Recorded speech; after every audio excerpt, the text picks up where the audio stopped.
Yo, this is Rick Mahorn, the bad boy, giving a shout out to my man Drew, Detroit Drew.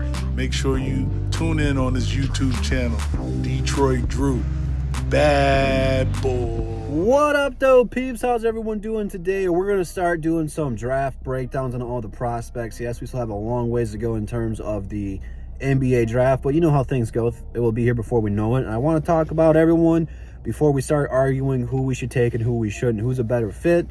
And I'm starting off with probably not one of the top prospects, but we're going to be talking about Keegan Murray from Iowa. Now, we do have former Iowa, I guess he's retired from there now. They retired his jersey, Luka Garza. Iowa builds winners. Now, you know, they got a really good program there, and a lot of the players that come out of there are fundamentally sound and do a lot of things well. You know, you look at Luka Garza and what he brought to the table. He has a lot of different skills. It's just his downfall is his athleticism and his ability to play in the NBA against, you know, the top players. But fundamentally, he will cook you at the rec center and stuff along those lines. Keegan Murray, I know he got upset in the first round in the tournament this year, but I must say, when he played against the Big Ten, he played pretty well. Before the tournament, he dropped 32 against Indiana, I believe, which is a pretty solid defensive team. He is a power forward. I believe he's like 6'8", 6'9". We'll have to see what they're going to weigh him and his official height at the combine, which is going to be awesome to see. I think the combine, we got that back last year. I think that's going to continue to be a bigger part moving forward in the draft because we didn't have it, you know, those years in the bubble when we had some good picks. But I like this guy. I think that if the Pistons fall outside of top three, that this is a guy that they should strongly consider taking because he does play both sides of the ball, just under 2 blocks and steal a game.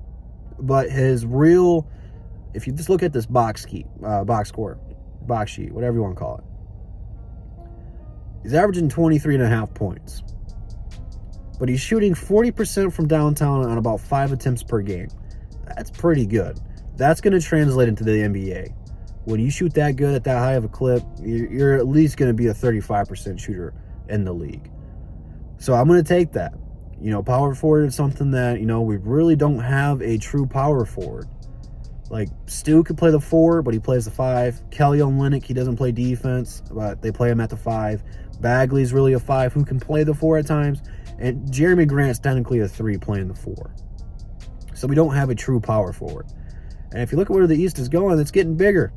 It's starting to go back to the big men are going to be leading the league. You know, Joel Embiid, Jokic are front runners for the MVP again this year. Cleveland's a young and up-and-coming team with Mobley and Allen. I think that if you got Murray, he'd fit pretty well with Bagley and Stu, and it's going to open up your offensive game for Cade and Killian. He's someone who can just work in the pick and roll perfectly. No matter if you need him to cut to the basket, the roll part, or do a pick and pop. The guy can shoot. Like I just said, he shot 40% of 5 attempts from downtown. It's going to translate. But he's athletic. He's always in the right spot.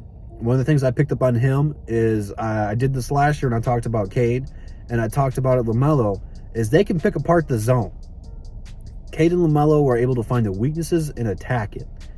It's a little bit different for Murray since, you know, he doesn't have the ball in his hands. He's got to find the open space and make himself available in the zone. And from what I've seen from him so far is he's pretty smart. He can get good positioning, so that way when you dump it down to him, he's going to get an easy bucket, which if you see what's happening with Cade this year, he's doubled most out of any rookie. He's getting doubled a lot more than a lot of star players. He finds the open man. And if you have someone that can pick apart the zone and a guy who can move in the zone and make himself free, there's not going to be too many things the defense can do to stop you if you have guys that can pick apart it and read it. So I like smart players. Troy Weaver wants versatile players who play both sides of the ball. And that's why I think that if we fall outside top 3, that this is going to be someone the Pistons are going to be very, very high on and considering. So he's a name I expect a lot of people to start talking about when they start doing their research and watching them. You know, it happens every year.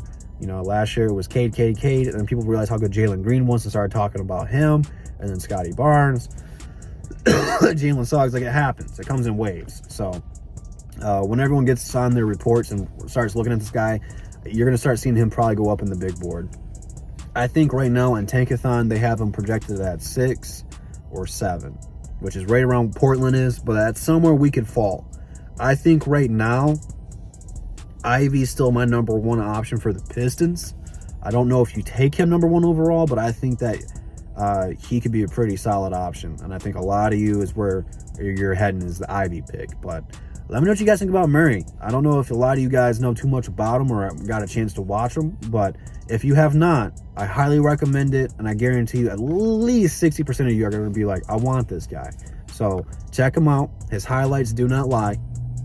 I think that he'd be a perfect player to fit in the system right now, and it's someone that I cannot wait to talk about on Above the Rim when we get to it. So thoughts, comments, questions, concerns, drop them down below in the comments. Instagram, Twitter, DSA members, Drew313 shirts in the description. Check it all out, and I'll catch you guys in the next one. That's the bottom line, because Double D said so. Peace.